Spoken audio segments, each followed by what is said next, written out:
Halo kawan, kita bertemu lagi di kelompok Spatlas yang terdiri dari Dian, Dina, Ita, dan Nida. Kali ini kita akan mendemonstrasikan filosofi pendidikan Indonesia topik 5 tentang praktik baik pendidikan yang memerdekakan. Pendidikan yang berpihak kepada peserta didik yaitu yang dapat memfasilitasi kebutuhan individu dengan beragam karakteristik, seperti ras, suku, agama, adat, budaya, motivasi, gaya belajar, dan tingkat kecerdasan, sehingga guru dapat merancang pembelajaran berdiferensiasi, memungkinkan peserta didik untuk bebas menentukan pembelajaran sesuai dengan tujuan nasional dan capaian pembelajaran yang ditentukan. Pendidikan memerdekakan peserta didik dengan memberikan kebebasan berpendapat, tanpa hakim dari guru saat terjadi kesalahan, melibatkan guru sebagai penuntun pembelajaran dengan refleksi, perbaikan, dan evaluasi untuk menghindari miskonsepsi peserta didik. Karakteristik pendidikan yang berpihak pada peserta didik yaitu manusia yang merdeka, mengembangkan potensi bakat dan minat, serta memperhatikan kodrat anak. Apa saja praktik baik yang memerdekakan peserta didik di Sekolah Kembang, Sekolah Erudio, SDN 010 Bongan, dan Sekolah Anak Akal? Pertama, anak dilibatkan aktif selama proses pembelajaran dengan harapan bahwa anak yang mengikuti pendidikan di sana akan berkembang menjadi individu mandiri yang mampu memberikan kontribusi positif pada masyarakat di masa depan. Bentuk praktik baik pada Sekolah Erudio diantaranya adalah: tidak terdapat peraturan sekolah, pembelajaran berbasis proyek dan riset, sumber belajar tidak hanya dari guru, tetapi juga dari praktisi, membangun empati dengan masalah nyata di luar sekolah. Penilaian didasarkan pada proses dan hasil belajar. SD Negeri 010 Bongan memanfaatkan lingkungan sekitarnya sebagai media pembelajaran, meyakini pendidikan yang memerdekakan tidak hanya terbatas pada kurikulum kelas, dan berusaha menyelaraskan tujuan pendidikan dengan kondisi lingkungan dan kebutuhan individual siswa.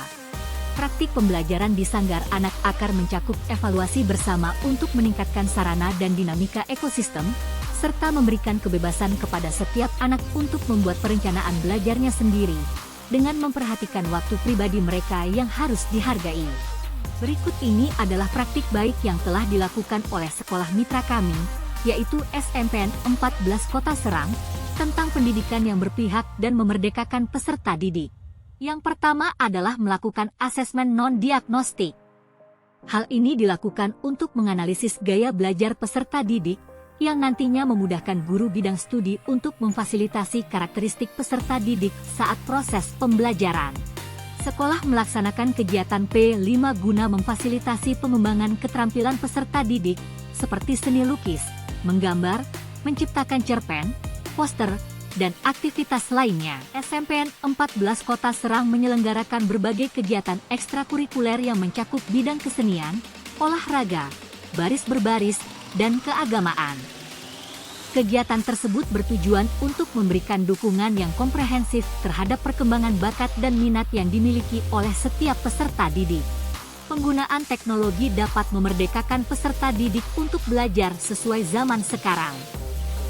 Penggunaan teknologi dapat memerdekakan peserta didik untuk bagaimana mewujudkan pembelajaran yang memerdekakan peserta didik pada kurikulum merdeka. Merdeka di sini berarti merdeka pelajar sesuai dengan kodrat zaman, yaitu dengan menggunakan teknologi dalam pembelajaran.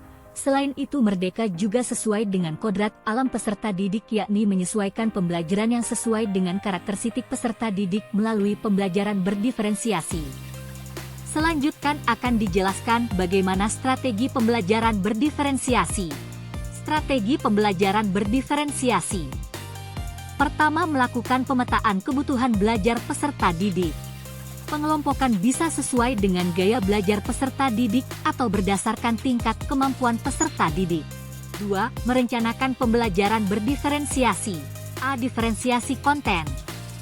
Pada proses belajar, guru perlu menyediakan bahan dan alat sesuai dengan kebutuhan belajar peserta didik. Contohnya diferensiasi konten. Guru dapat memberikan variasi bahan ajar atau media pembelajaran yang mencangkup gaya belajar peserta didik seperti visual, audio, dan kinestetik. B. Diferensiasi proses. Proses mengacu pada bagian peserta didik akan memahami atau memaknai apa yang dipelajari. C. Diferensiasi produk. Produk adalah hasil unjuk kerja peserta didik yang ditampilkan kepada guru. Contoh diferensiasi produk adalah guru memberikan variasi bentuk tugas kepada peserta didik sesuai dengan preferensinya masing-masing. Misalnya tugas berbentuk teks, infografis, audio, dan video. Sekian dari kelompok Spatlas. Terima kasih.